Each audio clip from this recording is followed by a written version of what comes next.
Thank you for watching my channel. Please subscribe and like. Now back to the news.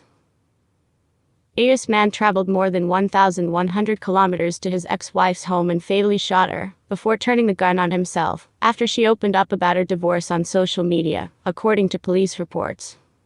Sania Khan, 29, and her former husband Raheel Ahmad, 36, were both found by police at Khan's condominium in Chicago last week. Khan was pronounced dead at the scene, while Ahmad was taken to hospital, where he died, Chicago police said. Officers from Ahmad's Georgia hometown Alpharetta told Chicago police the pair were going through a divorce, according to the reports. The report said Ahmad was depressed and traveled to Khan's home to salvage the marriage. According to Khan's posts on her TikTok account, her marriage lasted less than a year before she filed for divorce. The 29-year-old talked about her healing journey and marital struggles on the platform, urging other women to not ignore the red flags in a relationship. Going through a divorce as a South Asian woman feels like you failed at life sometimes, she wrote. The way the community labels you, the lack of emotional support you receive, and the pressure to stay with someone, because what will people say, is isolating. It makes it harder for women to leave marriages they shouldn't have been in to begin with. In another video, she said she was getting lectured by family members in a coffee shop as her video about her divorce went viral. The first few months of any divorce journey is the darkest, she writes in another video, adding that you are not a failure, because your marriage did not work out.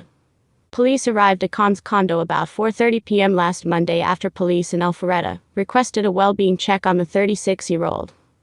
His family had reported him missing. As officers knocked on the door, they heard a single gunshot and a verbal groan, the report stated.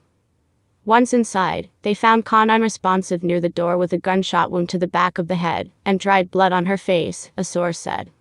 Ahmad was found in a bedroom and was also shot in the head, according to the reports.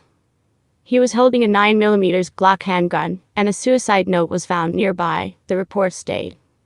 Khan's death was ruled a homicide, according to the medical examiner's office. Ahmad's death was listed as a suicide.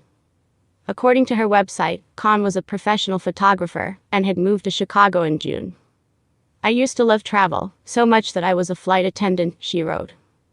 My favorite layover was always Chicago, and who would have known 2 years later I would have moved there.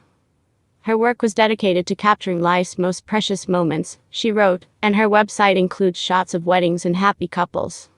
In the wake of her sudden death, Khan's friends remembered her on social media and TikTok followers have flooded her videos with messages.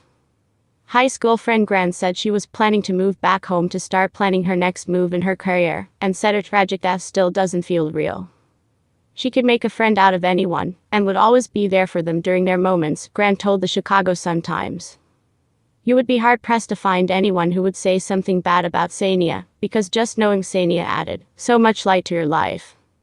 Grant also wrote on Facebook, "You were stepping into the next chapter of your life when you left us, and I hope that wherever you are, this next chapter brings you the happiness and success you were always wanting."